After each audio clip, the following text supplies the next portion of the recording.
네, 우리 말씀 함께 보도록 할까요? 함께 나눌 말씀은 시편 93편 말씀입니다. 시편 93편 1절부터 5절까지 5절 말씀입니다. 우리 함께 읽도록 할까요? 같이 읽겠습니다. 여호와께서 다스리시니 스스로 권위를 입으셨도다. 여호와께서 능력의 옷을 입으시며 띠를 띠셨으므로 세계도 견고히 서서 흔들리지 아니하는도다. 주의 보좌는 예로부터 견고히 섰으며 주는 영원부터 계셨나이다. 여호와여, 큰 물이 소리를 높였고 큰 물이 그 소리를 높였으니 큰 물이 그 물결을 높이나이다. 높이 계신 여호와의 능력은 많은 물소리와 바다의 큰 파도보다 크니이다. 여호와여, 주의 증거들이 매우 확실하고 거룩함이 주의 집에 합당하니 여호와는 영원 무궁하시리이다. 아멘.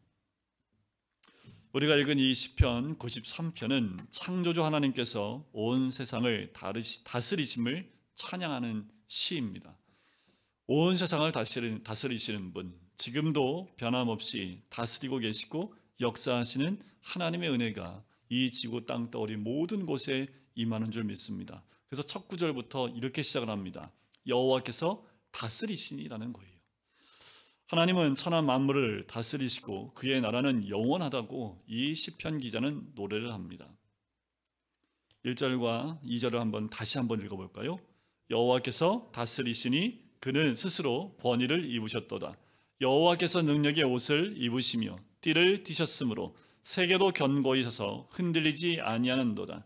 주의 보좌는 예로부터 견고히 섰으며 주는 영원부터 계셨나이다. 성도 여러분, 하나님께서 온 세상을 창조하셨고 지금도 다스리고 계시다는 것을 믿으십니까? 여러분들 이걸 믿으세요. 너무나 당연한 고백인 것 같은데 현실적으로 우리가 이걸 믿고 살고 있는지 스스로를 돌이켜볼 필요가 있습니다. 이렇게 생각할 수도 있지요. 하나님 다스린 것 같은데 솔직히 힘의 논리로 이 세상은 다스려지고 있는 것 아닌가? 힘 있는 사람들, 강대국, 때로는 권력이 있는 사람들, 또는 돈이 있는 사람들, 재능이 많은 사람들에 의해서 다스려지고 있는 것 아닌가? 그것은 실제 삶 속에서 하나님이 세상을 다스린다는 것을 경험하지 못하기 때문에 그래요. 실제로 우리 삶 가운데 하나님이 지금 나를 다스리시고 이 세상을 다스리고 계시다는 것을 경험하고 있지 못하면 실제 우리는 입술로 고백하지만 마음의 믿음의 고백은 나오지 않지요. 우리 스스로가 많은 고백들을 합니다. 찬양을 해요. 찬양하고 고백은 하고 있지만 실제로 그 고백이, 그 찬양이 우리 입술에서 믿음으로 나온 것인지는 돌이켜볼 필요가 있습니다. 프랭크 루박의 편지라는 책이 있습니다. 거기에 보면 이 프랭크 루박 선교사님의 고백이 있어요. 이분이 즐겨 부리는 찬송이 있는데 그것이 이 찬양입니다. 구주와 함께나 죽었으니 구주와 함께나 살았도다. 영광의 그날에 이르도록 언제나 주만 바라봅니다. 언제나 주는 날 사랑하사 언제나 새 생명 주시나니 영광의 그날에 이르도록 언제나 주만 바라봅니다.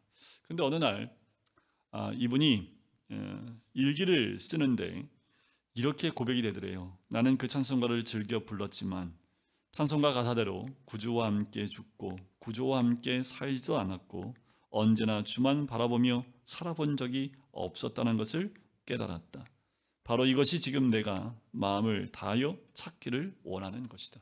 그렇게 좋아했고 하나님께 영광 올려드렸던 찬양을 그 입에 늘 찬양을 했지만 다시 돌이켜보니까 진짜 그러지 못했던 자신의 모습, 그 찬양의 가사처럼 되기를 원하는 마음만 있었지 경험치 못했던 그 모습을 고백을 합니다. 우리도 자신의 신앙 고백과 찬송이 정말 진정한 믿음인지 정직하게 돌아볼 필요가 있습니다. 정말 하나님이 온 세상을 다스린다는 것이 믿어진다면 여러분들 말과 생각, 삶도 달라지게 될 것입니다. 하나님을 온전히 신뢰한다면, 그리고 하나님의 역사하심을 온전히 경험한다면 모든 것이 바뀌겠지요. 요셉이 그랬던 것처럼요. 그의 환경이 일순간에 다 무너지고 범죄자가 되었다 할지라도 그의 모습은 달라지지 않았습니다. 왜 그럴까요? 그 모든 것을 주관하시는 분이 하나님이 것을 믿고 하나님을 신뢰했기 때문에 환경에 의해서 그의 마음이 그렇게 흔들리지 않았다라는 겁니다. 두려움과 염려, 근심이 다 사라질 거예요. 그런데 왜 우리는 걱정이 있고 염려가 있고 두려움이 있습니까? 그건 온전히 하나님께서 이 모든 것을 다스린다는 온전한 신뢰감이 우리 가운데 없기 때문에 그렇지요. 시편 기자는 홍수 때 일어나는 큰 물에 대해서 말합니다. 그가 경험한 세상에서 가장 큰 강력한 것은요, 홍수가 났을 때 큰 물이 쏟아져 내리는 것이었습니다. 3절에 그 부분을 얘기해요. 여호와의 큰 물이 소리를 높였고 큰 물이 그 소리를 높였으니 큰 물이 그 물결을 높이나이다 라는 거예요. 어마어마한 물이, 홍수에서 나오는 큰 물이 소리를 내면서 흐르는데 그 소리가 어마어마한 거지요. 그 물결이 얼마나 높은지 성경에서 큰 물결, 큰 물, 또 바다라고 언급하고 있지요. 인간의 힘으로는 도저히 극복할 수 없는 거대한 힘을 상징할 때 바다, 유대인들은 큰 물이라는 표현을 씁니다. 실제로 창세기의 노아의 홍수 때를 보면 그때의 그 두려움, 실제로 지금도 일어나고 있지요. 지진에 의해서 쓰나미가 몰려왔던 그 일본에서 있었던 사건들, 또 인도네시아에 있었던 해일들, 그 물은 인간이 감당할 수 없을 만한 가공할 힘입니다. 그 물이 덮쳐오면 도망가지도 못하고 삽시간에 많은 사람들이 생명을 잃을 뿐만 아니라 내가 가지고 있는 모든 것을 한꺼번에 다 잃어버릴 수 있는 가공할 만한 위력이 있는 힘이지요. 그래서 옛사람들은 바다를 혼돈의 근원이자 괴물의 소굴로 여기고 두려워했던 거예요. 그러나 시편 기자는 하나님은 홍수보다 큰 바다보다 더 크시고 강하시다라고 선포합니다. 그것이 4절이에요. 4절 한번 같이 한번 선포해 볼까요? 높이 계신 여호와의 능력은 많은 물소리와 바다의 큰 파도보다 크니이다.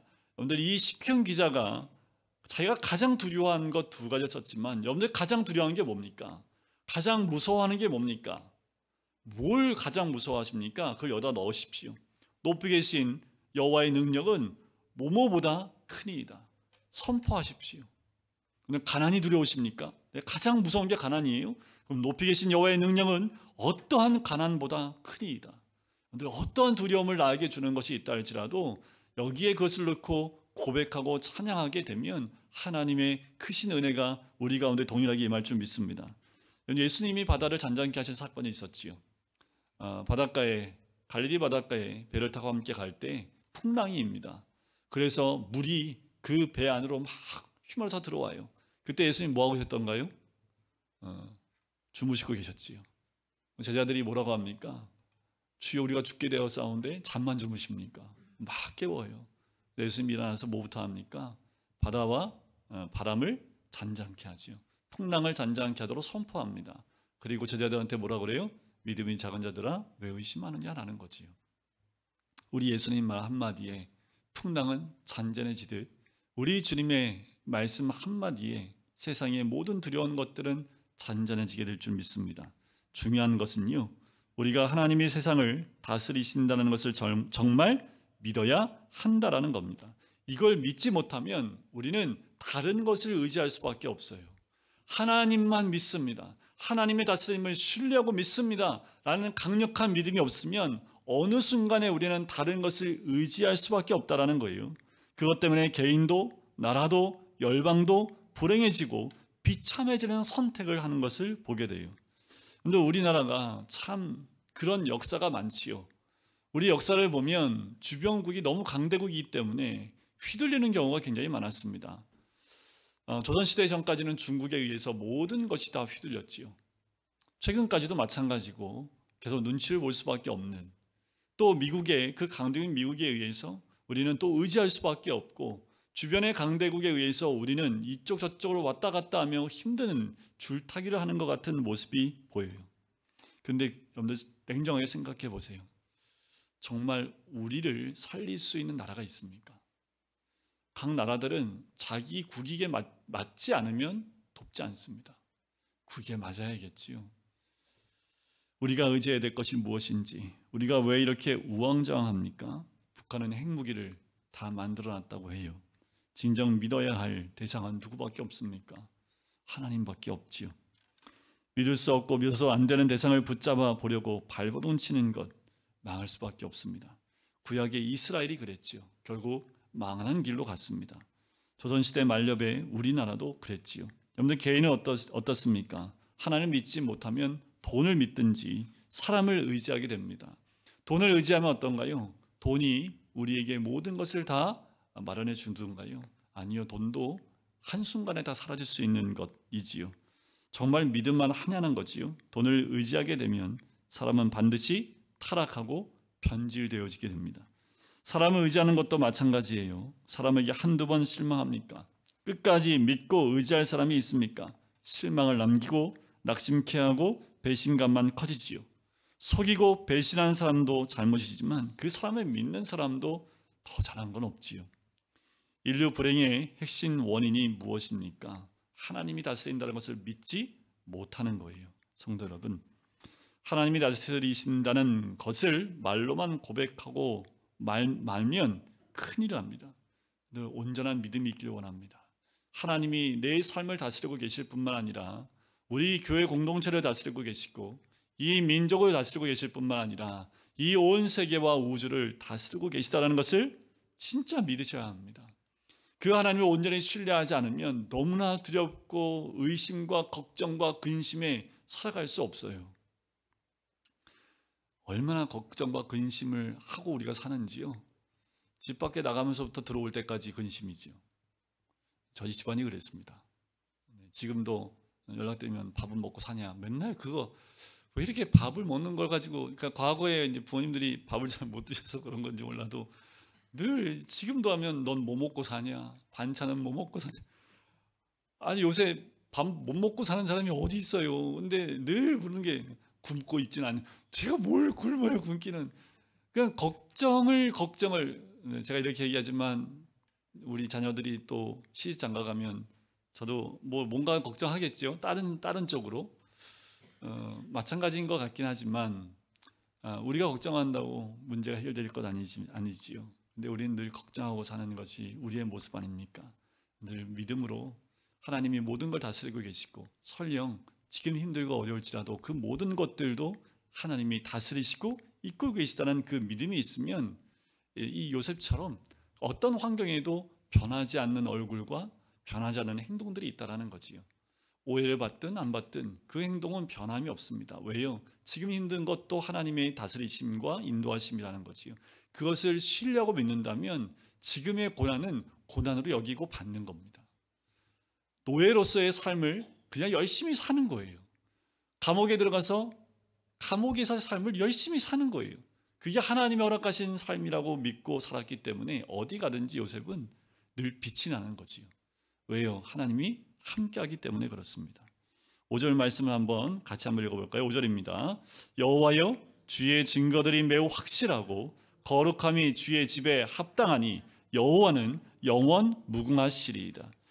자, 여전히 답답할 수 있는 부분이 있습니다. 정말 하나님이 온 세상을 다스리신다는 증거가 견고하냐는 거예요. 여러분들 진짜 여러분들 그런 믿음이 있냐라는 거예요. 정말 하나님이 다스리고 계시다라는 것에 대한 믿음이 확고하시냐라는 거지요. 많은 사람들이 하나님이 다스리시는 것을 체험하지 못하고 있습니다. 이유는 뭘까요? 하나님께서 지금 세상을 어떻게 다스리시는지 알지 못하기 때문에 그래요.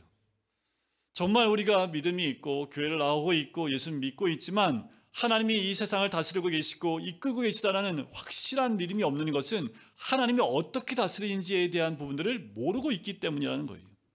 하나님 마치 뒷짐지고 계신 것처럼 생각이 드는 거지요. 통치하시는 방식이 특별하기 때문에 깨닫지 못할 뿐이라는 거예요. 하나님께서 세상을 다스리시는 방식은 강대국이나 또 권력자나 소위 갑질하는 이들과 전혀 다르다는 겁니다. 여러분들 하나님께서 세상을 다스리는 방법은요 성육신의 통치입니다. 예수 그리스도가 이 땅에 말씀이 육신이 되어 이 땅에 오시는 그것으로 통치하셨다라는 거예요. 하나님은 세상과 구별된 초월자로서 높은 하늘에만 계시는 분이 아닙니다. 우리를 구원하시려고 사람의 몸으로 오셨지요. 우리와 함께 계시고요. 우리를 위하여 십자가에 죽으시고요. 지금 우리 안에 오셔서 우리의 수고하고 무거운 짐을 져주시고 우리를 성전 삼으시는 방법으로 우리를 다스리십니다. 세상은 이걸 몰라요. 예수 믿는 사람들 가운데도 이걸 모르기 때문에 하나님이 어떻게 우리를 다스리고 인도하시는지를 모른다라는 거지요. 나폴레옹이라는 사람이 한 백작에게 생뚱맞는 질문을 합니다. 섬에 유배됐을 때 예수 그리스도가 누구였는지 내게 말해줄 수 있겠는가? 라고 질문을 합니다. 이 백작은 황제의 심기가 불편하리라 생각하고 답을 하지 않습니다. 그때 나폴레옹이 대답을 해요. 그래, 그렇다면 내가 당신에게 말하리다. 알렉산더 대제, 시저, 또 샤를마뉴 대제, 그리고 나도 위대한 제국을 건설했다. 그러나 우리 같은 천재들이 무엇에 기초해서 이런 제국을 이루어냈는가? 그것은 바로 무력이다. 하지만 예수만이 자신의 제국을 사랑의 기초에서 세웠다. 그리고 바로 오늘날까지 수백만 명의 사람들이 그를 위해서 죽고 있다. 영웅이라는 사람은 자신의 말과 또 힘을 가지고 사람들로 하여금 죽는 자리에 나가게 할지 모르겠지만, 그리스도는 인간의 마음을 보이지 않는 높은 세계로 고양시킴으로 이 일을 이루어 내실 수 있었다. 1800년의 시간과 공간의 장벽을 뛰어넘어 그분은 어떤 사람도 성취하기 어려운 요구를 하신다. 그것은 철학가가 친구들에게 부탁했고, 아버지가 자녀들에게, 신부가 신랑에게, 사람이 자기 형제에게 요구했지만 이루지 못한 것이다. 곧 마음을 달라는 것이다. 그는 인간의 마음을 전적으로 자신에게 바치도록 요구한다. 그리고 그 요구는 즉시 수용된다. 놀라울 따름이다. 그를 신실하게 믿는 모든 자들에게는 그를 향한 놀라운 사랑이 있다. 이게 나폴레옹이 했던 고백입니다. 나폴레옹이 뭘 깨달았을까요? 예수 그리스도는 힘으로서가 아니라 십자가와 성령으로 우리의 마음을 얻었으므로 세상을 정복했다는 것을 깨달은 거지요. 이것이 하나님께서 지금 세상을 다스리는 방식입니다. 하나님이 온 세상을 다스리시고 계시는 줄 믿습니다. 제 자신을 봐도 마찬가지예요. 제 자신의 모든 과거와 현재를 보면 하나님이 다스리고 계시다는 것을 부인할 수가 없습니다. 또 이번에 설정한 집사님의 이 사건들, 너무나 급박한 상황 가운데 기도할 수밖에 없고 달려갈 수밖에 없는, 정말 인간으로 내가 뭘 할 수 있을까라는 마음으로 병원도 달려가 보고 했지만, 이제 며칠이 지나고 난 다음에 보니까 이것도 하나님이 다스리고 계시고 하나님의 역사하심 가운데 인도하고 계시구나. 그것을 온전히 믿고 신뢰하고 하나님의 역사하실 것을 믿고 나갈 때 걱정과 근심보다 우리가 기도함으로 하나님의 역사하심을 선포하는 그 자리에 있어야겠구나 라는 생각이 듭니다. 저는 확신하는 것은 온전히 회복되어서 이 시간에 있었던, 그 기간에 있었던 모든 것들이 설정한 집사님을 다시 세우는 놀라운 역사가 될 것이고, 우리 성도들은 다시 한번 이 사건을 통해서 하나님이 다스리고 계시고 역사하신다는 믿음의 고백이 있는 사건이 될 것을 저는 믿습니다. 하나님이 온 세상을 다스리시지요. 그래요. 하나님은 저를 다스리고 계시고 우리 금강교회 성도님들을 다스리고 계시고 우리 교회 공동체를 다스리고 계시는 줄 믿습니다. 우리는 하나님께서 온 세상을 다스리시는 것이 속히 드러나기를 기도해야 하는 거지요. 그래서 하신 명령이 있습니다. 먼저 그의 나라와 그의 의를 위하여 구하라 라는 것이요. 하나님 나라를 위하여 기도하는 것, 그가 하나님 나라 사람이라는 증거가 아닐까요? 우리가 주의 나라와 주의 의를 위해서 구하는 것, 그것은 우리가 주의 사람이라는 것을 드러내는 반증이기도 하지요. 그러나 우리는 기도할 뿐만 아니라 하나님이 온 세상을 다스리신다고 외쳐야 합니다. 핵무기나 군사력이 세상을 다스리는 것이 아니에요. 정치를 차지한 자나 돈을 많이 가진 자나 재능이 많은 자가 세상을 다스리는 것도 아니라는 거예요. 다시 한번 우리가 각인해야 될 것은 창조주 하나님이 계시고 하나님께서 온 세상을 다스리신다라는 거예요. 문제는 어떻게라는 거지요. 어떻게 세상 사람들에게 알게 할 수 있을까라는 거예요. 우리는 믿음으로 고백하고 내가 그렇게 하나님의 다스림을 받고 있는 증거라는 것을 어떻게 하나님을 알지 못한 자에게 드러낼 수 있냐라는 거지요.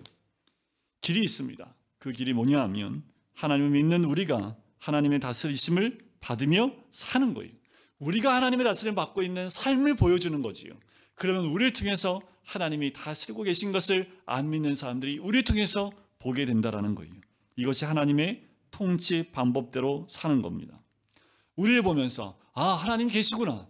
너희들을 보니까, 너를 보니까 하나님이 지금 살아서 너와 함께하는 것이 보이는구나. 바로 요셉에게 보디발 장군이 말했던 것처럼, 간수장이 말했던 것처럼 바로가 요셉을 통해서 깨달았던 것처럼 하나님이 계심을 깨달을 수밖에 없는 것은 요셉을 통해서 드러난 하나님의 다스림이죠. 우리가 그렇게 하나님의 다스림을 받는 겁니다. 가정이나 일터, 거기에서 하나님의 다스림을 받고 사는 것, 그보다 귀하고 복된 일이 없지요. 근데 내 일이 잘 되는 거요. 요셉이 잘 돼서 하나님이 함께 하시는 걸 봤던가요? 노예일지라도, 그리고 감옥에 있을지라도 그 어떤 상황에도 변하지 않고 하나님을 신뢰하고 하나님이 함께 하시는 모습만 드러내 보이는 거지요. 하나님을 믿지 않는 세상 사람들에게는 책에서 읽어지는 신앙의 위인이 필요한 것이 아닙니다. 가정이나 동네, 직장에서 정말 하나님의 통치를 받는 사람을 만나는 것이 필요한 거예요. 여러분, 주위 사람들은 하나님께서 여러분을 다스리심을 알고 있습니까? 우리 자녀들은 부모를 보며 하나님이 우리 가정을 다스리고 있다는 것을 우리 자녀들은 알고 깨닫고 있습니까? 우리가 교회로 모이는 것, 그저 예배만 드리려고 모이는 것 아닙니다. 하나님이 다스리시는 공동체를 이루려는 거지요. 이것이 저와 여러분이 해야 할 일입니다. 우리가 약해도 상관없습니다. 미련해도 괜찮아요. 가진 것 없어도 괜찮습니다. 천해도 멸시받는 자라도 상관없습니다. 오히려 하나님은 그런 분을 택하여 가장 존귀한 자로 만드시는 분이지요. 우리에게 필요한 것은 뭘까요? 오직 순종입니다. 그것이 우리가 살고 세상이 사는 길이에요. 창조주 하나님, 창조주 아버지 대신 지금 창조 이후의 모든 것을 다 다스리고 계시고 인도하시는 하나님, 그 하나님이 나와 함께 하실 뿐만 아니라 이 나라를 다스리시고 인도하실 뿐만 아니라 우리 교회 공동체의 모든 사람들을 인도하시는 하나님의 은혜가 있는 줄 믿습니다.